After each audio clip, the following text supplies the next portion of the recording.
It may seem like history is just in books, but history is all around us. Join us as we travel around Raleigh and see history come to life. Today we'll be learning about open hearth cooking. Today we'll be answering the questions: how is open hearth cooking in the 1700s and 1800s different from cooking today? Who would have been doing the cooking? And what types of food would they have cooked? Let's find out!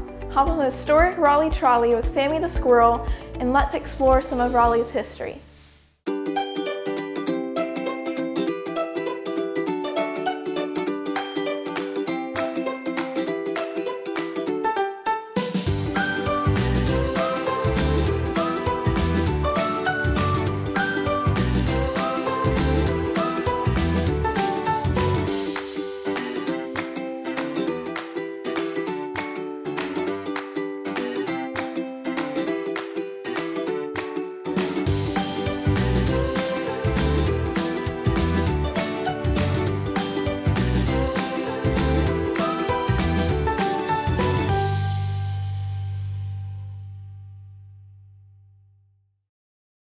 Mortdecai Historic Park is home to several historic buildings, including some that were moved here from other places. The oldest building is the Mortdecai House, which was built here in 1785.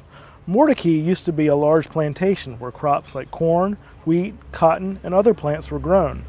Because it was a plantation, the people who had to do the work were enslaved people. Life for them was very different and difficult. Today, we tell the stories of everyone who lived or worked here in the past.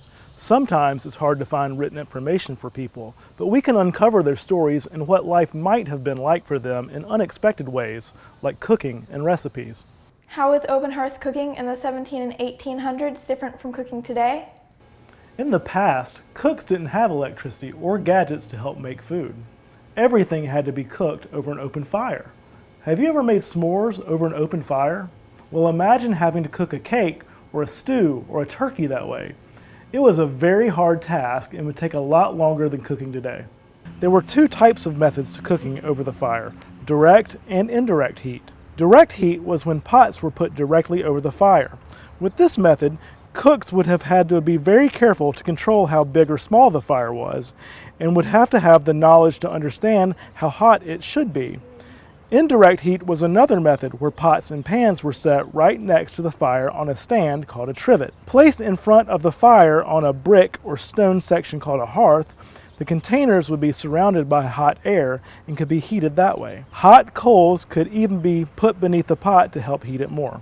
As time went on, more and more tools were created to help with cooking. Who would have been doing the cooking, and what types of food would they have cooked? In the 1700s and 1800s, women were usually expected to take care of all of the cooking. At plantations like Mortdecai, enslaved women started cooking way before the sun came up and cooked all through the day until the late evening. It would be a long, hot day of preparing, cooking, and serving the meals. Millie, Charlotte, Cheney, and Matilda were a few of the enslaved women that we know about who were cooks in a kitchen similar to this one. It is important to remember that enslaved people were not given a choice about what job they did, and they did not get paid for their work. Cooking food for the family also meant that they were always supervised and always on call, giving them very little privacy. Enslaved women would have prepared meals from the food grown or raised on the plantation. An average meal might have several different meats like chicken, ham, and mutton. Here is an example of a regular menu that a family like the Mortdecais might have had.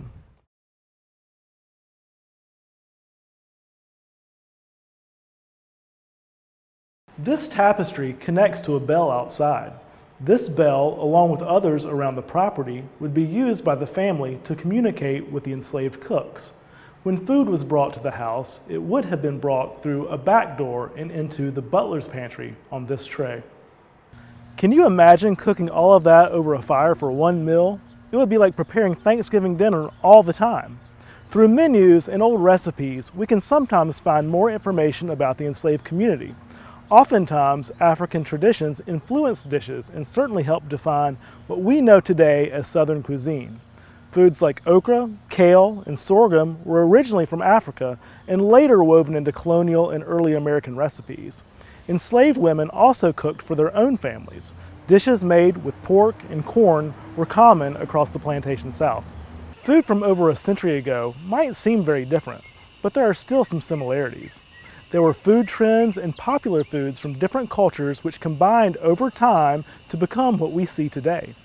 By looking at open hearth cooking and food from the past at historic sites like Mordecai Historic Park, we can learn more about people and their daily life. Today we learned how cooking in the 17 and 1800s is different from cooking today, who would have been doing the cooking, and what types of food would they have cooked. Want more info for this subject or site?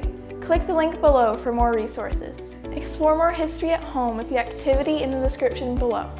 Thank you for exploring Raleigh history with us, and I'll see you next time.